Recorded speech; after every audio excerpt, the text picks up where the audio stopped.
body language makes up about 90% of our communication. That is complete bollocks. And with this, welcome everybody to this series about body language. In the first part, we will talk about the definition of body language, about building a baseline, and how to take context into account. I'm sure every one of us who dealt with the concept of body language heard such an absurd number. And most of the time it is a misinterpretation of a study conducted by Dr. Albert Mehabrian in the 1960s. But even today's literature lists numbers around 70%. The problem with those numbers is that they are correct under specific circumstances.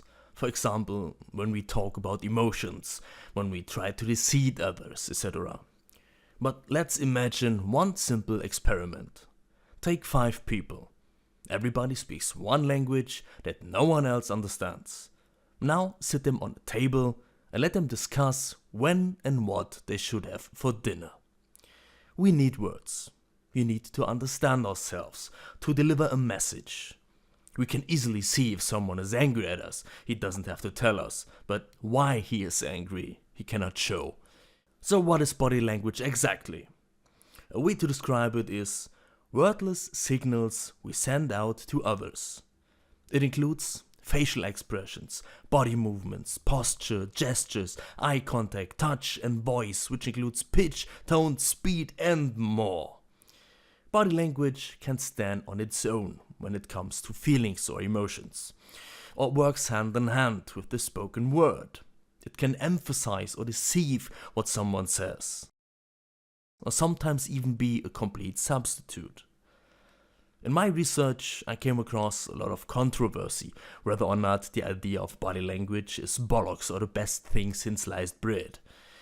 And the range of comments and discussions goes from personal attitude to fundamental questions about the universality of body language. But that is a chapter I won't open in this video. I want to present you some examples of body language, their scientific background, and my opinion and experience with them. Why should we bother? Body language is something we constantly deal with in our daily lives, even if we aren't aware of it. It determines how we perceive others or how we are perceived. Understanding body language can help us to interact more effectively with others. It's about seeing and sending out the true feelings and intentions of words and actions, and adapting to them accordingly. There's a funny little experiment that you can try yourself that shows the extent of the incorrect use of body language.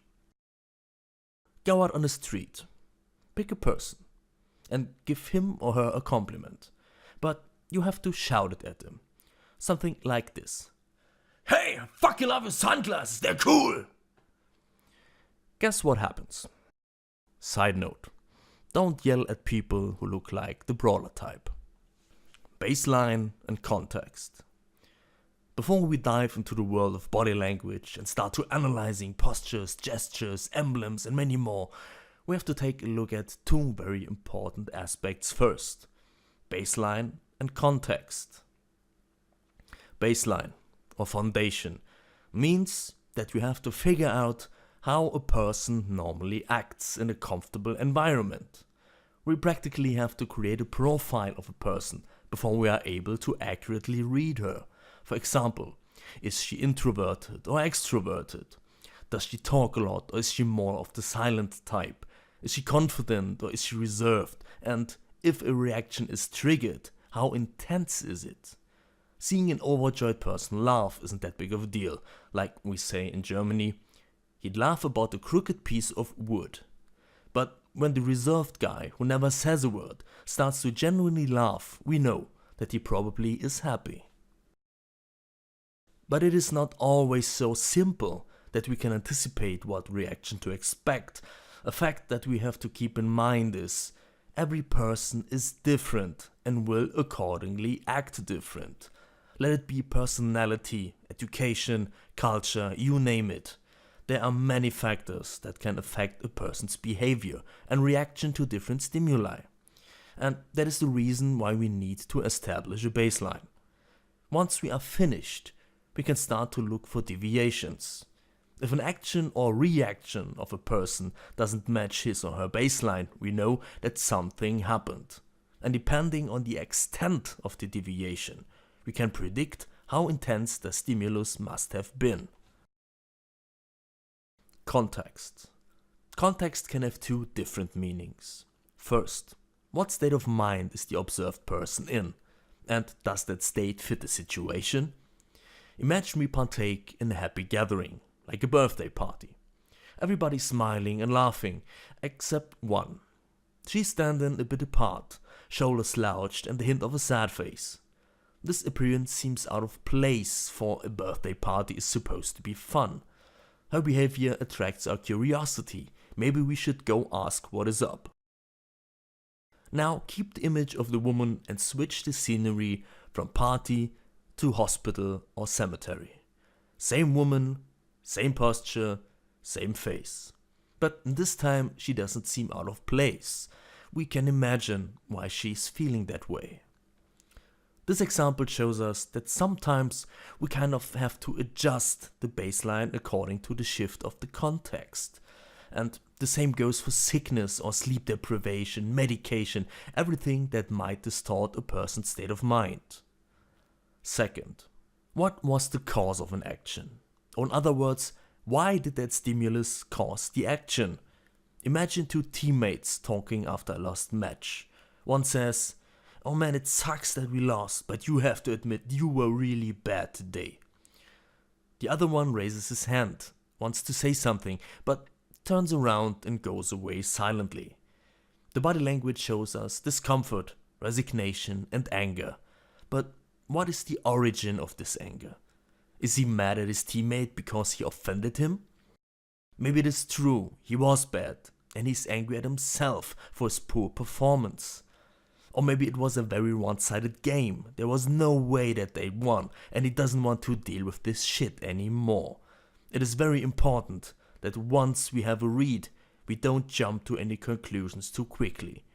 Body language helps us to figure out how a person is feeling, but not necessarily why. The more, the better. On the subject of jumping to conclusions, a single signal is most of the time not enough to confirm an assumption. With every additional signal we receive concerning the same topic, for example discomfort, our assumption gets more accurate. Take one of the probably most known body language signals, arms crossed in front of the chest. Imagine a woman sitting in a chair with the arms crossed in front of her chest. In terms of body language, this means that the woman is closing herself off. She is lost in thoughts and doesn't want to be bothered. The arms are a subconscious barrier. I have a better idea. Maybe the chair doesn't have armrests and she would feel stupid with her hands folded in her lap. So, who is right? Without any additional information, we cannot know.